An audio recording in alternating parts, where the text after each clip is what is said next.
बिस्मिल्लाहिर्रहमानिर्रहीम। नेक्स्ट हमारा टॉपिक है ट्रांसपोर्ट ऑफ रिस्पायरेटरी गैसेस। तो इसमें जी वही कि इनटेक ऑफ ऑक्सीजन और रिलीज ऑफ कार्बन डाइऑक्साइड होना ब्लड के ज़रिए, तो तीन तीन फैक्टर्स जो हैं वो इसमें इन्वॉल्व होते हैं जो ये काम करवाते हैं। तो रिस्पायरेटरी गैसेस का सबसे पहले तो डिफिजन होनी है, यानी ऑक्सीजन जो है वो बॉडी के अंदर आता है, कार्बन डाइऑक्साइड बाहर जाती है। क्यों? क्योंकि उन दोनों के पार्शियल प्रेशर में डिफरेंस है। बॉडी के अंदर क्या होता है बॉडी के अंदर ऑक्सीजन कम है और बाहर ऑक्सीजन ज़्यादा है, तो वो ज़्यादा से कम की तरफ आता है। और बॉडी के अंदर कार्बन डाइऑक्साइड बन रही है और एयर में कार्बन डाइऑक्साइड थोड़ी है, तो वो बाहर चली जाती है बॉडी से। इसके अलावा एल्वियोलाई के इर्द गिर्द हमने देखा एक रिच नेटवर्क ऑफ कैपिलरीज मौजूद है, ठीक है, जो एक्सट्रीमली थिन लेयर तक पानी उसको ब्लड को लेके जाता है। तो लार्ज जो आपका एल्विलर सरफेस एरिया है वो पूरे का पूरा, यानी पूरा सरफेस एरिया पे कैपिलरीज फैली हुई हैं। और ये बात भी हमने की कि जो लंग्स में ब्लड होता है एल्वियुलर एयर से एक्सट्रीमली थिन मेम्ब्रेन के जरिए सेपरेट किया जाता है। तो ये पीछे भी हमने देखा है ऐसे ही कि ये आप समझिए कि एल्वियुलाई की मेम्ब्रेन है और ये ऊपर क्या है, छोटी सी कैपिलरी है।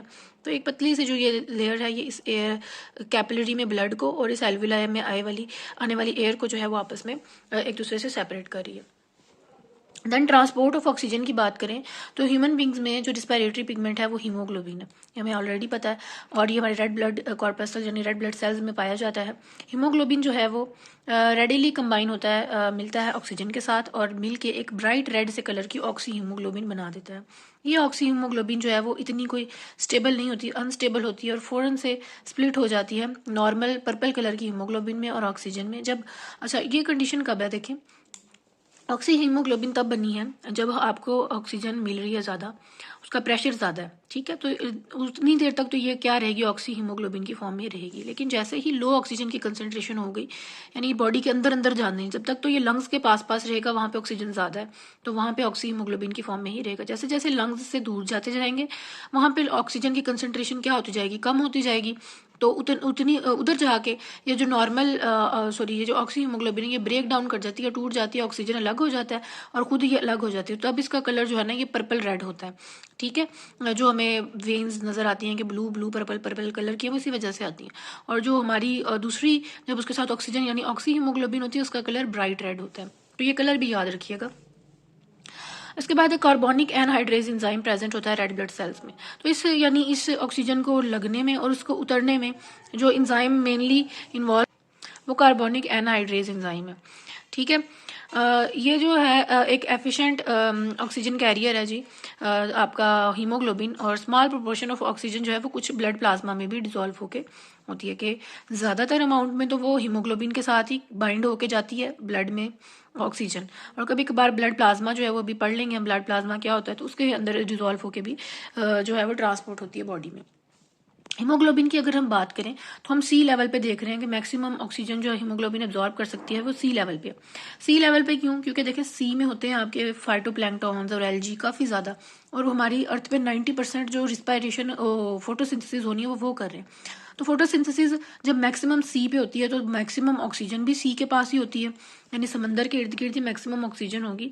तो वहाँ पे देखा गया हीमोग्लोबिन को ले जाके कि वो कितनी उसमें एबिलिटी है कि वो कितनी ऑक्सीजन को एब्जॉर्ब कर सकती है। तो देखा गया जी कि 100 ml अगर ब्लड है तो उसमें 20 ml जो ऑक्सीजन है हीमोग्लोबिन कैरी कर सकती है, कि 100 ml ब्लड की जो हीमोग्लोबिन है वो जस्ट 20 ml ऑक्सीजन को कैरी करती है।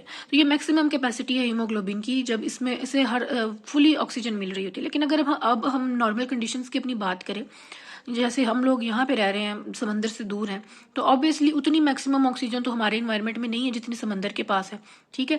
तो हमारे जो ब्लड लंग्स में होता है उसके पास वो कम्प्लीटली ऑक्सीजनेटेड तो नहीं होता, ये 100 ml में 20 ml वाली बात तो नहीं होती, कम होती है, ठीक है।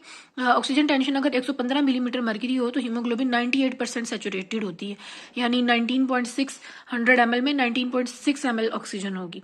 अगर अब हम अपने लंग्स की बात करें तो उधर अगर 100 मिलीमीटर मर्करी प्रेशर है ना, तो ये मैक्सिमम 100 मिलीमीटर हमारे लंग्स में होगा।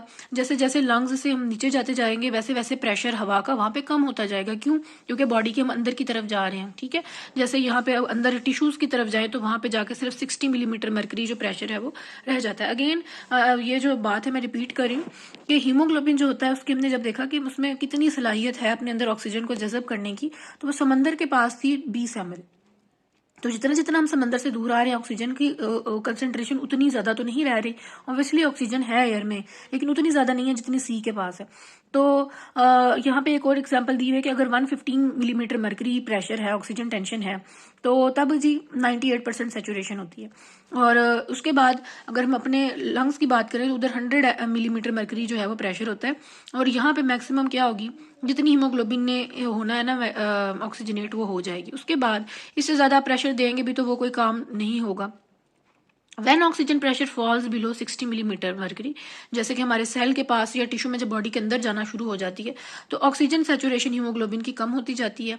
एज अ रिजल्ट हीमोग्लोबिन से ऑक्सीजन जो है वो उतरती जाएगी। ये बात हमने यहाँ पे भी की थी कि ऑक्सी हीमोग्लोबिन जो है वो अनस्टेबल होती है और जब लो ऑक्सीजन की कंसंट्रेशन होगी तो वो ब्रेक डाउन कर जाएगी। तो यही बात कि जब वो 100 मिलीमीटर मरकरी वाली टेंशन से 60 पे आएगी तो वो हीमोग्लोबिन से अलग होती जाएगी। इस तरह ऑक्सीजन टेंशन जो है वो लो है और ऑक्सी हीमोग्लोबिन जो है वो जल्दी से डिसोसिएट हो जाएगी। ठीक है, स्कूबा डाइवर्स जो हैं, क्योंकि यहाँ पे लिखा है कि जब वो जी पानी में जाते हैं तो उनके लंग्स के ऊपर प्रेशर होता है पानी का, तो उसके लंग्स जो है वैसे एक्सपैंड नहीं कर पाते, इसलिए वो क्या करते हैं, वो एयर सिलेंडर में अलग से ऑक्सीजन को अपने साथ लेके जाते हैं ताकि वो ब्रीथ कर सके। 3 इंपॉर्टेंट फैक्टर्स जी बताए हैं जो इफेक्ट करते हैं हीमोग्लोबिन की कैपेसिटी को कि वो ऑक्सीजन को बाइंड ना कर सके, या कर सके या ज़्यादा बेहतर करे या कम कर सके। देख लेते हैं वो क्या है। पहला जी है कि कार्बन डाइऑक्साइड और ऑक्सीजन का यहाँ पे इन्वर्स रिलेशन लिखा हुआ है। उसकी क्या वजह है कि देखें, अगर हीमोग्लोबिन को कार्बन डाइऑक्साइड ज़्यादा मिल जाएगी, उसका प्रेशर ज़्यादा होगा, तो वो ऑक्सीजन के साथ बाइंड नहीं करेगी। तो कार्बन डाइऑक्साइड की मौजूदगी जो है वो हीमोग्लोबिन की ऑक्सीजन को बाइंड करने की कैपेसिटी को कर देती है कम। यही बात जी लिखी है कि इंक्रीज्ड कार्बन डाइऑक्साइड टेंशन जो है वो हीमोग्लोबिन से ऑक्सीजन को लिबरेट करा देती है। ठीक है, देन टेम्परेचर की बात करें, temperature rise in temperature also causes a decrease in the oxygen carrying capacity. यानी आप काम ज़्यादा करेंगे तो हीमोग्लोबिन, आपकी बॉडी का टेम्परेचर ज़्यादा होता है तो हीमोग्लोबिन में उतनी सलाहियत नहीं रहती कि वो ऑक्सीजन को पकड़ के रखे, ऑक्सीजन उससे अलग हो जाती है। और इसी तरह पीएच, कम पीएच होगी तो कम ऑक्सीजन जो है वो कैरी होगी। द पीएच ऑफ ब्लड जो है वो भी इन्फ्लुएंस करती है कि हीमोग्लोबिन के साथ कितनी ऑक्सीजन बाइंड करेगी। जैसे जैसे पीएच ब्लड की कम होती जाती है, ऑक्सीजन जो हीमोग्लोबिन के साथ बाउंड हुआ है यानी ऑक्सी हीमोग्लोबिन जो बनी हुई है वो कम होती जाएगी। इसकी वजह ये है कि डिक्रीज पीएच की वजह से हाइड्रोजन आयन ज़्यादा हो जाते हैं। यानी इन डिक्रीज, आपको पता नहीं कि जितनी पीएच जो है वो कम होती जाती है उतनी ही हाइड्रोजन आयन की कंसनट्रेशन क्या होती है, ज़्यादा। और हाइड्रोजन आयन जो है वो अब हीमोग्लोबिन है, उसके पास 2 कैंडिडेट्स हैं, एक ऑक्सीजन है और एक हाइड्रोजन आयन है। तो अगर हाइड्रोजन आयन मौजूद होंगे तो हाइड्रोजन आयन जाके बाइंड कर जाते हैं हीमोग्लोबिन के प्रोटीन वाले पार्ट से। तो जब उसके साथ ये इनकी बाइंडिंग होगी हीमोग्लोबिन की और हाइड्रोजन की, तो अब हीमोग्लोबिन जो है वो ऑक्सीजन को अपने साथ बाइंड नहीं कर सकता। तो इस वजह से जितनी पीएच कम होगी उतने हाइड्रोजन आयन से ज़्यादा हो जाएंगे और उतनी ही सलाहियत कम हो जाएगी ऑक्सीजन की हीमोग्लोबिन के साथ बाइंड करने की। नेक्स्ट जी टॉपिक है transport of carbon dioxide. Carbon dioxide जो है वो is more soluble than oxygen and dissolve freely. कि हमारे टिश्यूज़ और हमारे सेल्स में ऑक्सीजन उतनी ज़्यादा जज़ब या सॉल्युबल नहीं है जितनी कार्बन डाइऑक्साइड होती है। और डिजॉल्व्ड जो कार्बन डाइऑक्साइड है वो आराम से प्लाज्मा में आ जाती है, उधर से हमारे यानी ब्लड कैपिलरीज में आराम से डिजॉल्व हो जाती है। इसी तरह हमारे टिश्यूज़ में और इसी तरह हमारे सेल्स में जो है ये बड़ी आराम से डिज़ोल्व होती है। तो इसकी जो ट्रांसपोर्टेशन है वो ऑक्सीजन से थोड़ी सी अलग होती है। ठीक है, और काफ़ी तरीके हैं जिनसे ये ट्रांसपोर्ट होती है। ऑक्सीजन में हमने मेनली हीमोग्लोबिन ही पढ़ा कि वो हीमोग्लोबिन के साथ बाइंड ऑक्सी हीमोग्लोबिन बन के ट्रांसपोर्ट होती है, या थोड़ी बहुत प्लाज्मा के साथ। तो यहाँ पर आप देखेंगे कि आपको 3 तरीके नज़र आ रहे हैं कार्बन डाइऑक्साइड को, यानी कैसे कार्बन डाइऑक्साइड जो हमारे सेल में बनी है वो हमारे लंग्स तक पहुँचती है और फिर हमारी बॉडी से बाहर चली जाती है। तो ज़्यादातर जो कार्बन डाइऑक्साइड यानी 20% है वो कार्बोक्सी हीमोग्लोबिन की फॉर्म में होती है। ये तब बनती है जब कार्बोक्सी हीमोग्लोबिन यानी कार्बन डाइऑक्साइड जब हीमोग्लोबिन के साथ मिल जाती है। लेकिन यहाँ पे देखें कि यहाँ पे जो कार्बन डाइऑक्साइड है उसने अमाइनो ग्रुप के साथ अटैच होना है। ठीक है, ये कार्बन डाइऑक्साइड हीमोग्लोबिन का जो अमाइनो ग्रुप है उसके साथ अटैच होती है। यहाँ पे हमने हाइड्रोजन की बात की थी तो याद रखिए कि वो प्रोटीन पार्ट के साथ अटैच होती है। अच्छा, अदर इसके अलावा ये तो 20% जस्ट हमने बात की कि सिर्फ 20% कार्बन डाइऑक्साइड कार्बोक्सी हीमोग्लोबिन।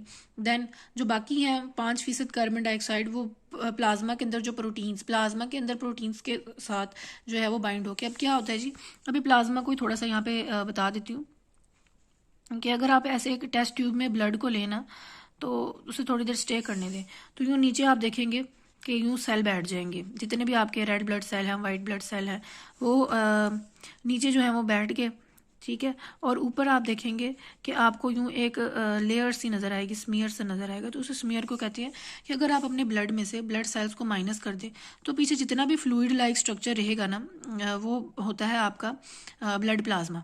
यानी सेल सारे नीचे बैठ जाएं और ऊपर जो एक तय पीली सी बन जाती है उसे आप कहते हैं प्लाज्मा। अब इस प्लाज्मा की बात हो रही है कि रेड ब्लड सेल्स के अलावा भी ब्लड के अंदर कुछ प्लाज्मा में प्रोटीन्स होती हैं, ठीक है। तो ये जो प्रोटीन है इनके साथ भी कार्बन डाइऑक्साइड जो है वो बाइंड करके ब्लड के अंदर मूव करती है, ट्रांसपोर्ट करती है लंग्स तक। इसके अलावा जो सबसे ज़्यादा ट्रांसपोर्ट होने का ज़रिया 70% कार्बन डाइऑक्साइड जो है वो बाइकार्बोनेट आयन में कन्वर्ट होके, और जो sodium is combined with sodium के साथ मिलती है और बाइकार्बोनेट आयन की शक्ल में ट्रांसपोर्ट होती है ब्लड के अंदर, ठीक है। कार्बन डाइऑक्साइड जब टिश्यू से आ जाती है आपकी कैपिलरीज में तो ये वाटर से मिलके बन जाती है कार्बोनिक एनहाइड्रेज एंजाइम की मौजूदगी में ये कार्बोनिक एसिड। फिर ये जो कार्बोनिक एसिड है ये फ़ौरन से टूटता है और दो, एक हाइड्रोजन आयन में और एक बाइकार्बोनेट आयन में जो है वो चेंज हो जाता है।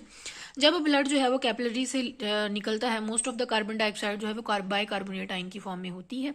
और उसके बाद जी ये सारे प्रोसेसेस जो है रिवर्सिबल है, लंग्स में जाके बाइकार्बोनेट आयन हाइड्रोजन से मिलेंगे और फिर बन जाएगा कार्बोनिक एसिड, वो फिर कार्बन डाइऑक्साइड और वाटर में टूट जाएगा और फिर ये कार्बन डाइऑक्साइड लंग्स से बाहर चली जाएगी, ठीक है। दोबारा यहाँ से थोड़ा सा बताती हूँ कि ये आप समझें कि आप क्या सेल है, ठीक है, ये टिश्यू है और इसके साथ जा रही है कैपिलरी।